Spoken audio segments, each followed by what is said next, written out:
Hello. Hello Nandiyan na pala po, siya. good evening, DJ Tony. Good evening. Hello? Hi. Ayan, hello DJ Tony and DJ Lapucci. Hello, Hey. hello Karen. Hi, Miss Least Expected. Hello po. Ako na lang magbibigay sa inyo ng pangalan kasi ayaw nyo magbigay. Anong payo mo sa sa kay tensionado? Anong dapat gawin niya? Tama ba yung pinalis niya si Pamangkin. si Zia?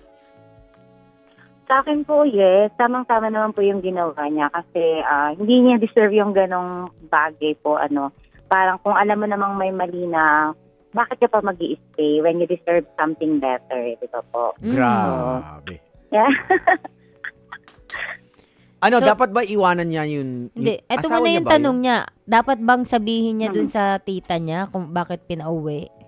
Sabihin niya yung totoo. Sa akin po, personally, sa akin yes, sasabihin ko. Kasi syempre mag-wonder ang kanyang tita Ikaw kung bakit pinaalis, Oo. diba? Gusto mo ng I gulo? don't tolerate those things.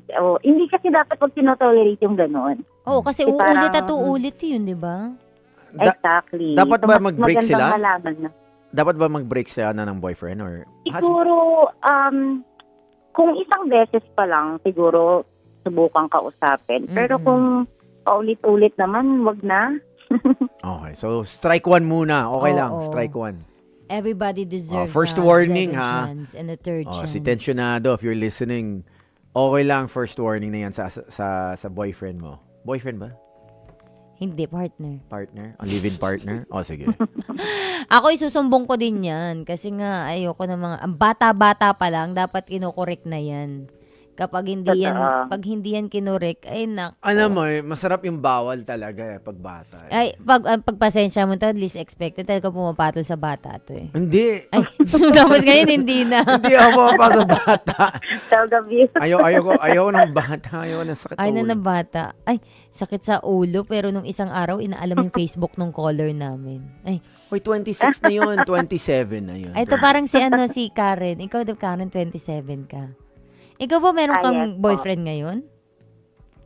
Yes po, meron po. Happy ka naman. Oo. Yes po, super happy naman po ako Oh, ngayon. Ay, so wala kang pinagdadaanan sa kanya kahit kailan? Wala man lang kamali-mali? Perfect? May mga flaws, pero hindi siya yung cheating, ganon. So, hindi siya katulad ng past relationship ko na talagang nasira talaga ako, ganon. Wow, buti Pero nakabawi yung ka ngayon, na, no? Sobra. Talagang pinag-pray ko din naman yon. Kaya nga. Ako din, nag-pray ako dati. Ewan ko kay Lord, binigyan ako madami. Oo, nag-pray din Binigyan ako ako. madami tapos parang hindi mga pangrelasyon. Pero at least madami, di ba? Incheck atay na dasalan ko. Actually, Quantity. okay naman Daming na choice. yung dasal ko kasi naging partner ko si Labuching eh. Ikwento natin sa bigas yan. Ito naman talaga. Ibang atake ng kain nito. Kinain ka nito kasi niya yung sushi ko kanina. Diyan, nag-sushi kami dito. Oy, so wala kang gustong ihingi ng advice kasi ito si Tony, magaling yan sa mga breakups. I know. Magaling siyang makipag-break. Sa akin, advice, siguro so kaya sa tingin po ninyo yung best ingredient for a long-lasting relationship. No problem. Dadating yung problem. Pero yung anong advice ang mabibigay niyo sa tulad namin, nag-i-start pa lang to build the relationship po. Ganun. And longing for long-lasting relationship. Tito ba to? Ano daw? Hindi ko na, Ano yung ma-advise mo sa kanila na nagsisimula pa lang yung relasyon nila eh. So nagpupundasyon pa lang sila para mag-last yung relasyon nila. Alam mo, Labuching, ilang years na ako single. Tapos itatanong mo sa akin. Paano Meron kang ang pinayo nung kailan eh. Sabi mo, ang ingredient lang ay love, respect. O, di ba? Gumanong ka. Well, yung nababasa ko lang eh. Oh, yan. Share mo yung binasa mo. Sa application naman, wala akong alam dyan eh. Kasi Hindi naman sabi i-apply mo, i-advise mo na sa kanya yung nabasa. Kasi ako hindi ako marunong magbasa eh. Ay, okay. Hindi ba lang mahilig? Ang kailangan talaga, pag nag-uusap kayo, ito yung sinabi. Pag nag-uusap kayo, dapat nakatingin si boyfriend sa mata mo. Every time. Yun lang. Bawat Tapos magtatagal na sila. Bawat kayo nag-uusap, titigan. Ginawa ko din yan eh. Nagtitigan kami sa taas, tapos sa baba, nagtitigan din. Oh, yan. Nagtitigan din. Number 2, dapat pag nag-aaway kayo, may isa gusto mag-ayos ng argument mo. Kung isa diyan palagi yung ex nito na Narcissist. break na tayo. Yun. Palagi break. Yung 10 beses na, 100 parang 100 ganun. times. Feeling gwapo. Yung tao na yun, sa pag kinasal kayo, feeling ko more than bet ko, pag mas malala yung problema nyo, pagkasal na kayo, aalis at aalis yan. Hindi siya tatagal. Kung boyfriend, girlfriend pa kayo, tapos mahilig mag-break sa konting away, konting bagay, so your partner, make sure, willing to stick around. Through thick or thin. Sick or thin. Oh, yan. Ibig sabihin yung partner mo, binigyan ka ng sakit, tas nangayayat ka. Sick and thin. Through thick or thin. Ako naman ang mapapayo ko lang dahil nagsisimula pa lang naman kayo.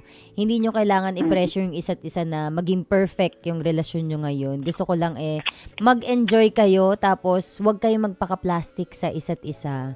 Tapos kung mayroon man kayong babaguhin, wag yung personality ninyo. Wag nyong piliting magbago para sa isa't isa. Kasi hindi mag-work talaga yun dahil ang pagbabago ay nasa puso natin. Ang pagbabago ay nagsisimula talaga yun sa sarili natin. So kung meron, di ba ngayon sasabihin, kailangan ikaw, hindi ka na ganyan, magbago ka na, ganito, ganyan. Kailangan hindi natin sabihin yun. Habang bago pa kayo, i-enjoy nyo muna yung isa't isa na walang kaplastikan. Kung ano siya, para makilala nyo na yung isa't isa, diba? Ito ka pala. Tapos hindi naman nyo, pag in the long run, hindi nyo may pangit sa kanya, hindi mo kailangan baguhin yun. Kailangan mo lang mag-adjust. Dun sa pagdating ng panahon, alam nyo na kung paano mag-adjust sa mga flaws nyo. Ayun. Sa isa't isa. So, wag nyo lang i-pressure yung sarili nyo na kailangan maging perfect tayo. Kailangan lang laging masaya at totoo. Kung gusto nyo mo naman i-transform yung partner mo, may kilala tayo, si Doc Yapi. Kilala mo si Doc Yapi? Doc Eric. Magaling yung mag-retoke, ha? Mag-retoke ng BBL, ilong. Magaling yun. Libre yun. Dati, binubotox na yung kilikili ko. Sakit eh. Sakit ba yun? Ayun, Miss Least Expected. Ayan, good luck sa iyong relasyon. Sana. All the best. Thank you po. Smooth sailing pa kayo ngayon. Pero naniniwala ko na may mga pagdadaanan kayo. Pero pray lang. Diba? Magdasal ka lang. Or kayo, communicate. Yun lang masasabi perfect. ko. Communicate lang kahit ayaw mo na sa kanya, mag-communicate. Ayoko na sa'yo. Or pagod na ako. Out. Gusto ko out na. Yun. Basta wag kayo mag-ghost. Yan, walang mag-ghost. At silent Silent treatment. Ayoko ng silent treatment. Ay, ako gusto ko yun para wala nang away. Pero depende talaga sa tao. Pero sa ngayon, enjoy muna kayo dyan. Miss Least Expected. Good luck. Maraming salamat sa pagtawag mo at pagbigay din ng advice. Salamat. Thank you. Mga kapatid, patuloy po kayong tumutok sa 105.9 True FM para sa totoong balita, impormasyon, music and entertainment. At mag-subscribe sa aming YouTube channel at podcast at sundan nyo kami sa Facebook, Instagram, X at TikTok sa True Network PH. Bisitahan ang aming website sa truefm.ph. Kami po ang 105.9 True FM. Laging true sa'yo, kapatid.